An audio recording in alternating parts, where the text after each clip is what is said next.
Hore, hore, hore, hore. Itu kata-kata daripada netizen, para penyokong Perikatan Nasional, bukan Perikatan Nasional, para penyokong Pakatan Harapan Barisan Nasional mula bersorak-sorai karena dikabarkan setelah seminggu kempen berjalan, kedudukan setakat ini 4-2.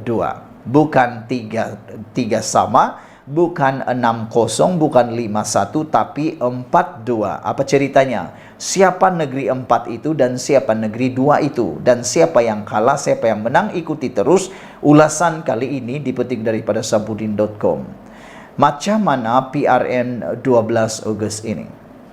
Berapa negeri PH boleh menang dan berapa lagi negeri pula PN akan menang? Sejak 2-3 hari lalu, kemana saja saya pergi dan terjumpa dengan kawan-kawan, inilah antara soalan yang paling kerap mereka tanyakan. Mereka yang menghubungi saya melalui telepon atau menghantar pesanan tulisan, itulah juga selalunya pertanyaan mereka. Untuk itu, sesuai dengan tempo kempen PRN 6 negeri, sudah berjalan kira-kira seminggu sejak penamaan calon pada 29 Julai lalu, saya dengan langkah pro bono mengambil peluang untuk menghubungi beberapa kenalan di negeri-negeri berkenan. Sementara di Selangor dan Negeri Sembilan, saya sendiri 2-3 kali turun padang membuat tinjauan. Secara kasar, setelah seminggu kempen berjalan, dapatan yang diperoleh menunjukkan PH masih mendahului di Pulau Pinang, Selangor, dan Negeri Sembilan. Di ketiga-tiga negeri berkenan, PH diyakini mampu mengekalkan pemerintahannya, walaupun majoriti kerusi yang diperoleh dijangka akan berkurangan. Rata-rata mereka yang ditemui dan ditanya boleh dikata berpuas hati dengan pemerintahan PH selama ini dan tiada isu yang mengguris hati atau boleh menyebabkan mereka marah. Lalu, terdetik keinginan menukar kerajaan kepada PN. Dalam pemahaman mereka, kegairahan PN untuk menang hanya semata-mata kerana ingin melonjakkan lagi kekuasaan, kerakusan terhadap kuasa, sama ada untuk menjadikannya sebagai landasan menjatuhkan kerajaan selepas ini atau untuk mendepani PRU 16 akan datang. Dengan itu, PH lebih menjadi pilihan pengundi untuk meneruskan khidmat kepada rakyat. Tambahan lagi, prestasi kerajaan perpaduan di peringkat pusat yang memuaskan dan kedudukannya yang selari dengan kerajaan negeri turut merupakan perkiraan yang banyak melekat dalam hati. Dalam masa yang sama, isu calon kitar semula, penguasaan calon Kem Azmin Ali yang terlalu menonjol, dan percikan perbelahan dalaman antara PAS dan Gerakan berkaitan pencalonan Presiden Gerakan Dominic Lau diletakkan bertanding di kawasan Melayu di Pulau Pinang adalah antara hambatan utama yang menipiskan lagi peluang PN di Selangor. Buat Negeri Sembilan, masalah utama PN ialah mereka dilihat tidak menampilkan pemimpin yang benar-benar ada merit bertanding berbanding PH dan BN untuk menerajui dan mengambil alih kerajaan negeri. Memang ada sedikit masalah dalaman di sana-sini di dalam PH berkaitan pemilihan calon dan terkait hubungannya dengan BN, khususnya dalam pembahagian kerusi, tetapi ia tidak sampai menggugat jumlah perolehan kerusi yang dijangka dimenangi. Meskipun UMNO bertanding lebih banyak kerusi dan berkemungkinan PH khususnya PKR dan Amanah bakal tewas 1-2 kerusi disebabkan masalah dalaman tadi, bagaimanapun adalah dijangkakan kerusi Menteri Besar akan terus dipegang oleh Amiruddin Harun. Selain Aminuddin dikekalkan kerana ia sudah dijanjikan dan beliau memang sudah pun menduduki kerusi itu, formula sekangan PH kepada Menteri Besar Perak dan Pahang selepas PRU 15 lalu dirasakan akan menjadi pegangan untuk membina kestabilan politik di Negeri Sembilan selepas PRN nanti. Artinya, walaupun kerusi yang mungkin dimenangi UMNO adalah lebih, ia tidak menjadikan keterusi Menteri Besar Negeri Sembilan berpindah kepada calon parti itu. Tambahan lagi, Muhammad Hassan atau Tokmat yang bertanding kerusi Dun Rantau sudah berada dalam kabinet kerajaan perpaduan di peringkat pusat sebagai Menteri Pertahanan sekarang ini. Takkan Tokmat nak jadi Menteri Besar semula. Pengerusi UMNO Negeri Sembilan, Jalaluddin alias yang bertanding di DUN Pertang dan turut dilihat berminat untuk kerusi Menteri Besar, rasa-rasanya cukuplah sekadar jadi exco saja. Di Pulau Pinang, di sebalik ada kemungkinan majoriti kerusi akan berkurangan, kemampuan PHBN mengekalkan atau kekal memerintah lagi tidak pernah diragukan. Bersama perbalahan PAS dan digerakkan dijangka berlarutan sehingga ke peti undi, semua ini adalah elemen yang meningkatkan lagi kemampuan PH memenangi lebih banyak kerusi. Bagi 3 negeri yang ditabir PN, meskipun ada peningkatan sokongan dan arus perubahan mula kelihatan kepada PH, tetapi yang paling berpotensi untuk bertukar kerajaan ialah Kedah. Dalam pelbagai isu melingkari Sanusi Maknur, Menteri Besar berciri pelawak dan kerjanya hanya mengata orang tanpa menampilkan tawaran untuk rakyat sebagai ketua sebuah kerajaan negeri. Keberangkalian untuk perubahan dilihat cerah sekali. Jumlah boleh menang bagi PHBN setakat ini di Kedah ialah 16 kerusi. Tetapi dengan PHBN bakal meningkatkan lagi serangan kempen mulai minggu depan, 19 hingga 20 kerusi diyakini dapat ditakluki. Sekaligus dengan jumlah itu, bakal menghantar Sanusi sebagai ketua pembangkang semula di DUN Kedah selepas 12 Ogos nanti. Untuk Kelantan dan Terengganu, tidak dinafikan turut bertiup angin perubahan dan peningkatan sokongan, tetapi PN melalui kekuatan akar umbi PAS hampir pasti kekal lagi menguasai kedua-dua negeri tersebut. Kesimpulannya, setelah seminggu kempen berlangsung setakat ini, kedudukan semasa ialah 4-2. Ditulis oleh Sabudin Hussein 6 Ogos 2023. Saudara-saudara sekalian, apakah dengan penerangan sebentar tadi Anda yakin seperti saya bahwa selepas seminggu kempen berjalan, memang kedudukan setakat ini dapat dirasai sedang didahului oleh Pakatan Harapan Barisan Nasional dengan kedudukan 4-2. Adakah kedudukan ini akan berubah lagi di saat akhir, lebih-lebih lagi apabila PHBN meningkatkan lagi serangan kempen bermulai pada minggu depan? Adakah dua buah negeri yaitu Kelantan dan Terengganu juga akan mula goyah? Terutamanya kerajaan Terengganu, kerana kerajaan Terengganu adalah sebuah kerajaan yang bersifat swing, pernah berubah, pernah ditakbir selain daripada PAS yang juga pernah ditakbir oleh UMNO BN. Jadi kita akan lihat nanti pada minggu depan adakah ianya tetap 4-2 ataupun seperti yang dikatakan oleh Ahmad Maslan silap-silap 6-0. Kita jumpa lagi.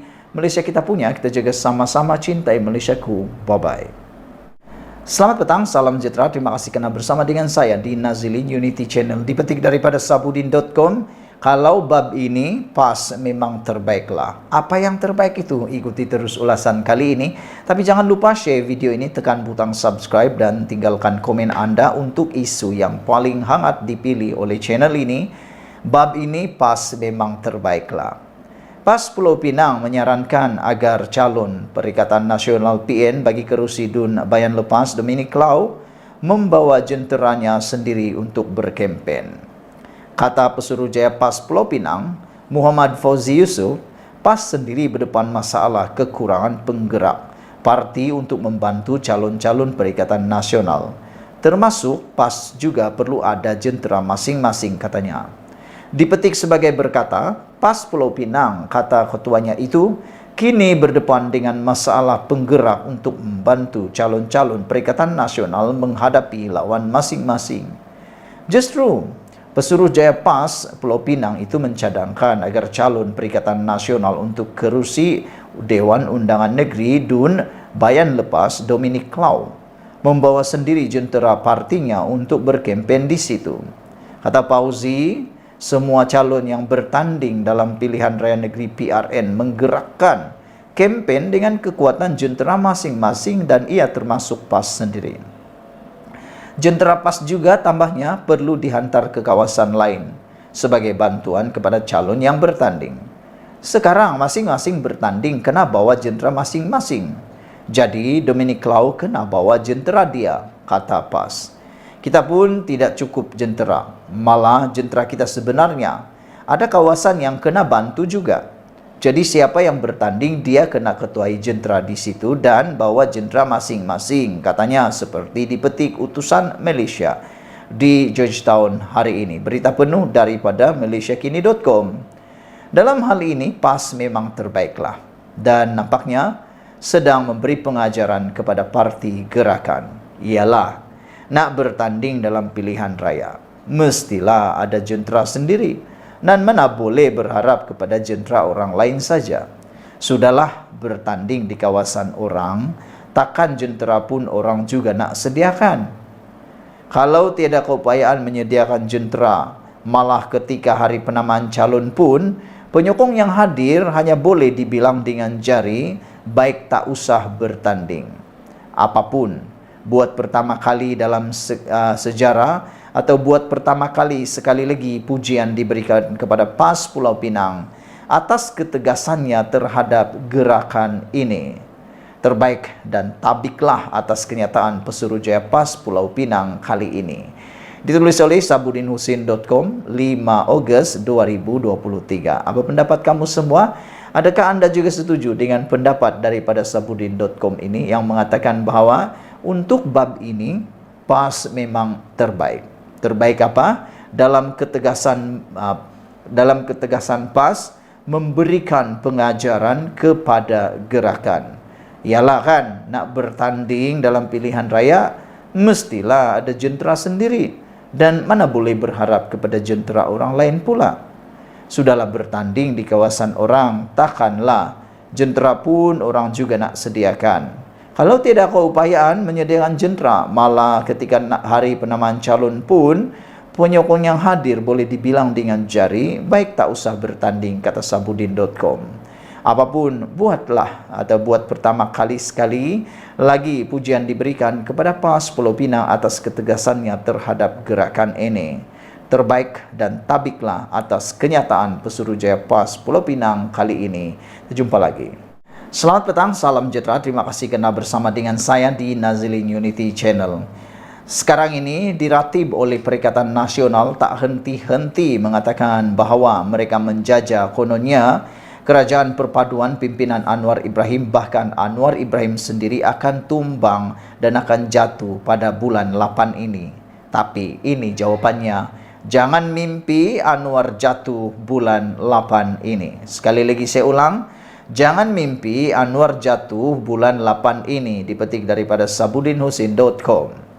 Kalau dengar ucapan-ucapan pemimpin-pemimpin PN ketika kempen PRN yang sedang berlangsung sekarang, tiada lain yang paling banyak keluar daripada mulut mereka, melainkan gembur-gembur Anwar Ibrahim akan jatuh pada bulan 8 atau Ogos ini.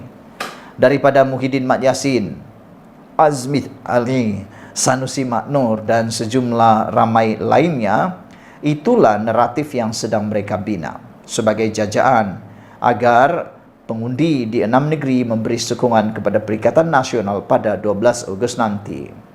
Paling syok sekali, paling syok bila dengar Muhyiddin yang sebelum ini pernah dicop sebagai Perdana Menteri paling gagal, yang antara lain menyebut dalam satu ucapannya, selepas PRN nanti melalui kemenangan yang dicapai oleh PN, maka Anwar akan jatuh kerana terbukti beliau tidak pandai mentadbir negara. Apa kena mengena keputusan PRN dengan pandai atau tidak pandai Perdana Menteri dalam mentadbir negara? Muhyiddin selama 17 bulan jadi Perdana Menteri yang dicop paling gagal sebelum ini. Adakah beliau pandai sangat mentadbir negara? Kemudian, disebabkan para pemimpin PN tidak henti-henti bercakap Anwar akan jatuh pada bulan 8, iaitu selepas berakhirnya PRN pada 12 Ogos, ahli dan penyokong PN pun turut sama gairah menjajah naratif yang serupa. Bila berjumpa dengan kita, mereka mula sibuk bertanya, betulkah Anwar akan jatuh bulan 8 ini? Hairan kan? Mereka yang nak jatuhkan Anwar, tapi mereka pula yang bertanya kepada kita, Betulkah Anwar akan jatuh? Apakah tanda semua itu? Ia tidak lain menunjukkan mereka sendiri sebenarnya tidak pasti sama ada Anwar akan jatuh atau tidak. Persoalannya, macam mana Anwar boleh jatuh atau boleh dijatuhkan selepas berakhirnya PRN nanti? Berkurangkah majoriti 2/3 atau kedudukan 148 ahli-ahli parlimen yang menyokong kerajaan perpaduan dan Anwar?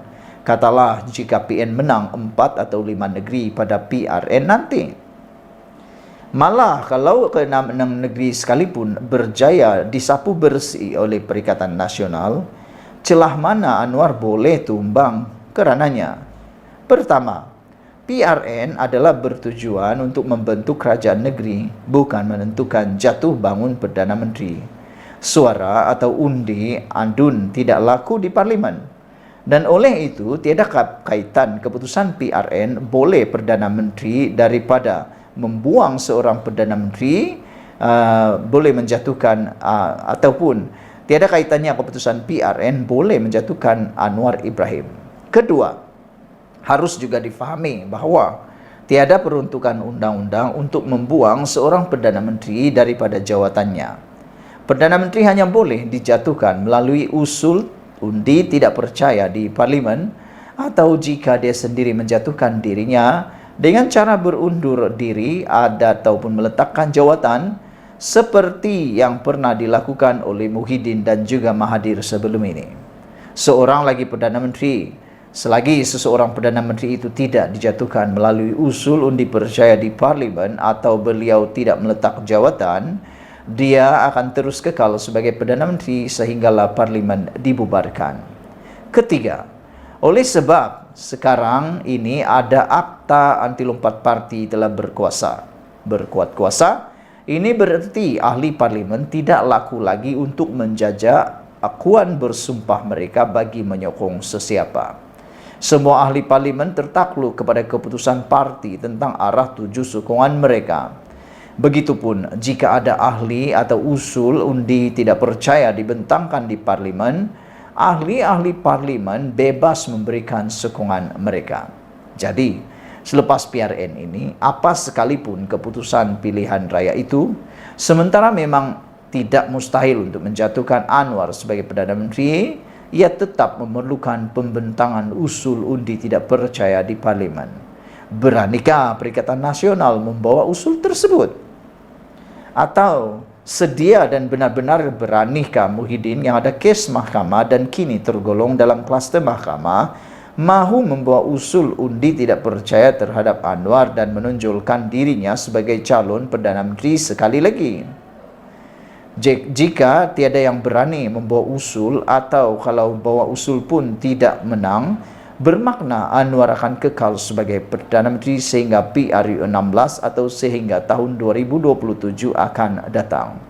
Ketika itu, yaitu kira-kira 4 tahun daripada sekarang, mana tahu entah-entah Muhyiddin masuk penjara lebih awal. Penyudahnya nanti, jangankan di alam realiti, di dalam mimpi pun Anwar tetap tak berjaya dijatuhkan juga. Sekian dulu untuk kali ini. Jangan lupa tinggalkan komen Anda, tekan butang subscribe. Kita jumpa lagi. Bye-bye.